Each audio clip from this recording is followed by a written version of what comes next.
Hello, and welcome to the first in our five-part series, asking questions we wish we knew the answer to when we were graduating. What Alan from Osteohustle and I have been doing is asking students and recent graduates around the country what they wish they'd known when they're graduating and what they want to know. And I'm really glad to have Alan from Osteohustle here today to answer some of these questions. Alan, could you do a brief little introduction about yourself and how this came about? Yeah, absolutely. So I'm an osteopath. I graduated in 2017, and now I run Osteohustle, which is a business and marketing company that's based all around the world. We're bringing osteopaths together to learn everything there is to know about business and marketing. So if we don't do it, we know an osteopath who is helping people with their business and marketing. So anything osteopathy, business and marketing, come and have a check out about what we're doing. Brilliant. And myself, I'm Dan, and I'm currently the Vice President of the Institute of Osteopathy, and I'm really keen and passionate about helping the younger generation of osteopaths and recent graduates have a smooth transition into a fulfilling and happy working life. So that's why this first question is really important. What are the top three things associates should be looking for in a practice, Alan?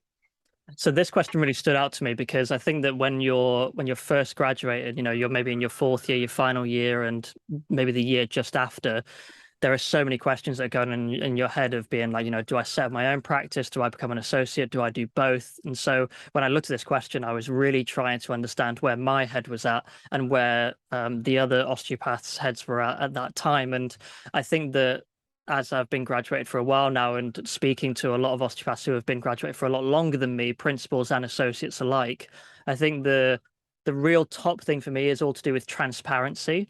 So it all depends on the transparency from the principal, the transparency for you as a potential associate at the practice that you're interviewing for.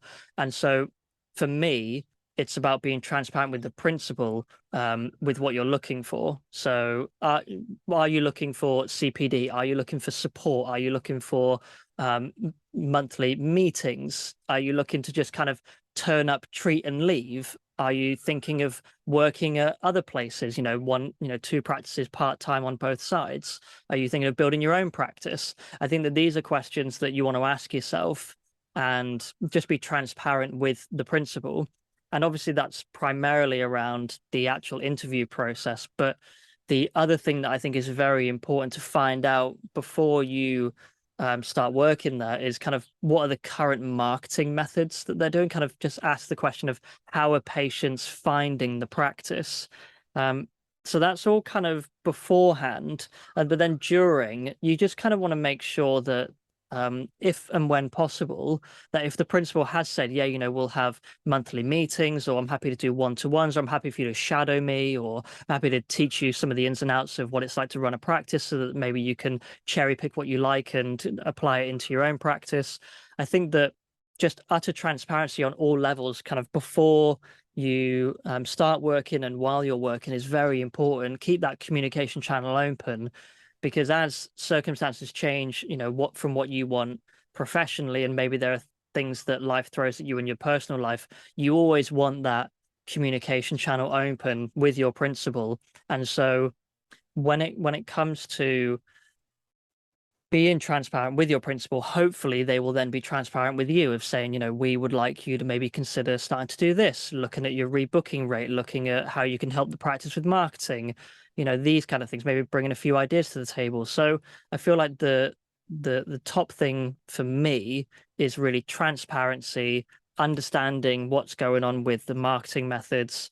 And I would say the final thing is really understanding how the practice runs. I think if you can know those three key concepts, then you won't go far wrong with the practice that you're working in. Yeah, love that. That's a brilliant three. I think one that I would probably include under transparency potentially is sort of expectations as well, and sort of having your set expectations, making them clear to your boss, and also understanding what their expectations are of you, which sort of comes under transparency. So I think, Absolutely. if you're going to a clinic, the thing I always say is, find out how busy that clinic is, and hopefully they'll be honest with you and they'll show you their diary. If they're a bit cagey about that or don't want to show you, that's obviously a bit of a red flag.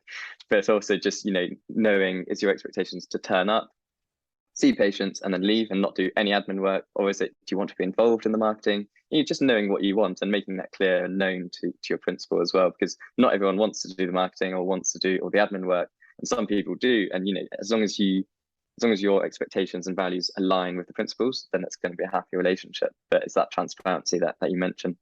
Absolutely. I think that just to finish off, that if you know that you just want to turn up, work and leave, then you want to join a practice that have, they have a marketing person, they have a virtual receptionist or a receptionist, they have things in place that other people take care of and that you know that they're actually happening. Whereas if you want to get into the nitty gritty of learning how to do marketing yourself, because maybe you're an aspirational clinic owner in the future and you want to kind of learn the mechanics and what's going on, then you want to join a practice who the principal is open for ideas and taking ideas and say, do you want to get involved in the marketing? Do you want to take over the social media? Do you want to start writing some blogs? Do you want to get out into the community and represent the practice?